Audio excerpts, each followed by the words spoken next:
1 Samuel chapter 14, New International Version. One day, Jonathan, son of Saul, said to his young armor-bearer, "Come, let's go over to the Philistine outpost on the other side." But he did not tell his father. Saul was staying on the outskirts of Gibeah under a pomegranate tree in Migron. With him were about 600 men, among whom was Ahijah, who was wearing an ephod. He was a son of Ichabod's brother, Ahitub, son of Phinehas, the son of Eli, the Lord's priest in Shiloh. No one was aware that Jonathan had left. On each side of the pass that Jonathan intended to cross to reach the Philistine outpost was a cliff. One was called Bozez, and the other Seneh. One cliff stood to the north toward Michmash, the other to the south toward Geba.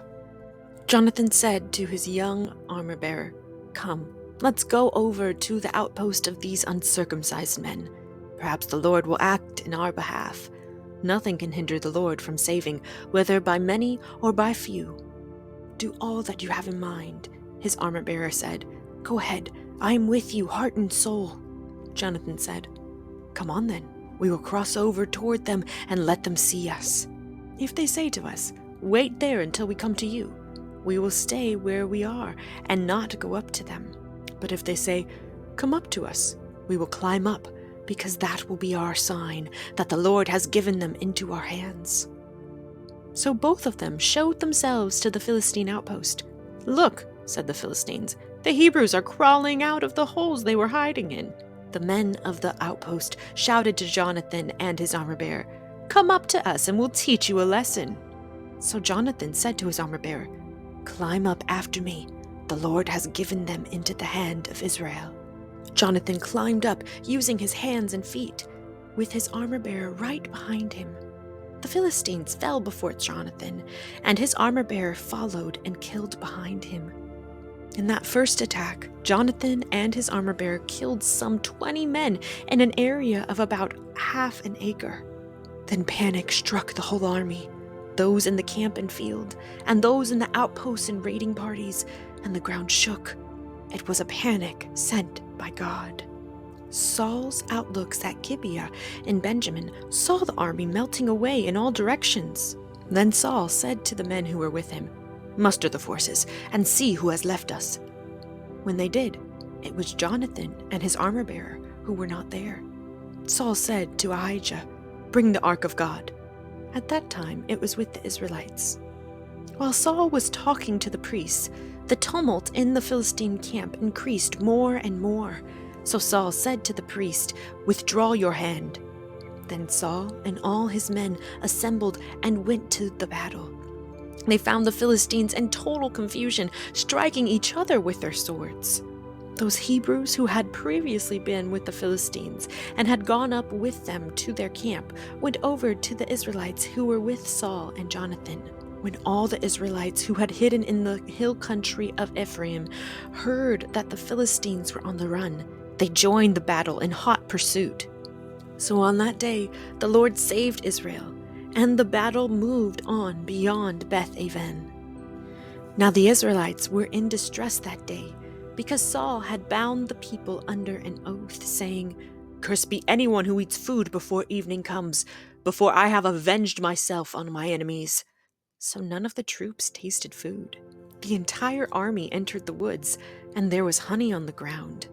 When they went into the woods, they saw the honey oozing out, yet no one put his hand to his mouth, because they feared the oath.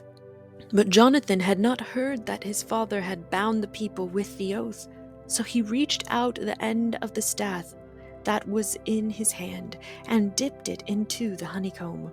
He raised his hand to his mouth, and his eyes brightened. Then one of the soldiers told him, "Your father bound the army under a strict oath, saying, 'Cursed be anyone who eats food today.' That is why the men are faint." Jonathan said, "My father has made trouble for the country. See how my eyes brightened when I tasted a little of this honey? How much better it would have been if men had eaten today some of the plunder they took from their enemies. Would not the slaughter of the Philistines have been even greater?"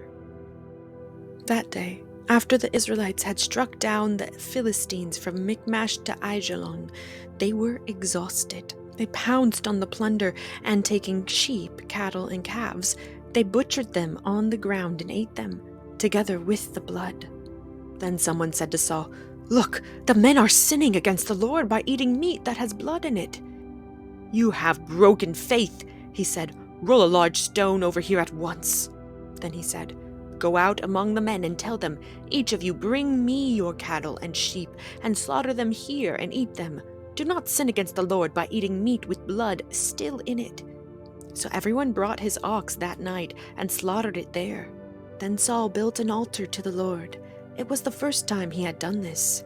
Saul said, "Let us go down and pursue the Philistines by night, and plunder them till dawn, and let us not leave one of them alive." "Do whatever seems best to you," they replied. But the priest said, "Let us inquire of God here." So Saul asked God, "Shall I go down and pursue the Philistines? Will you give them into Israel's hand?" But God did not answer him that day. Saul therefore said, "Come here, all you who are leaders of the army, and let us find out what sin has been committed today. As surely as the Lord who rescues Israel lives, even if the guilt lies with my son Jonathan, he must die." But not one of them said a word.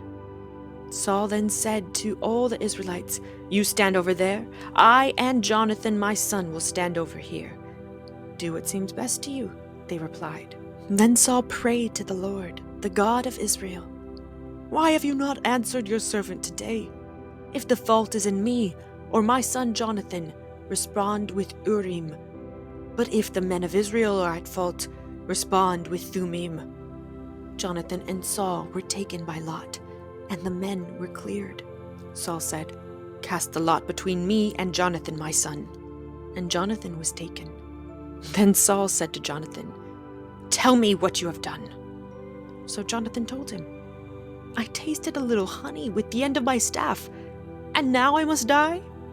Saul said, "May God deal with me, be it ever so severely, if you do not die, Jonathan." But the men said to Saul, "Should Jonathan die, he who has brought about this great deliverance in Israel? Never, as surely as the Lord lives, not a hair of his head will fall to the ground, for he did this today with God's help." So the men rescued Jonathan, and he was not put to death. Then Saul stopped pursuing the Philistines, and they withdrew to their own land. After Saul had assumed rule over Israel, he fought against their enemies on every side: Moab, the Ammonites, Edom, the kings of Zobah, and the Philistines. Wherever he turned, he inflicted punishment on them. He fought valiantly and defeated the Amalekites, delivering Israel from the hands of those who had plundered them. Saul's sons were Jonathan, Ishvi, and Malchishua. The name of his older daughter was Merab, and that of the younger was Michal. His wife's name was Ahinoam, daughter of Ahimaaz. The name of the commander of Saul's army was Abner, son of Ner, and Ner was Saul's uncle. Saul's father Kish and Abner's father Ner were sons of Abiel. All the days of Saul there was bitter war with the Philistines, and whenever Saul saw a mighty or brave man, he took him into his service.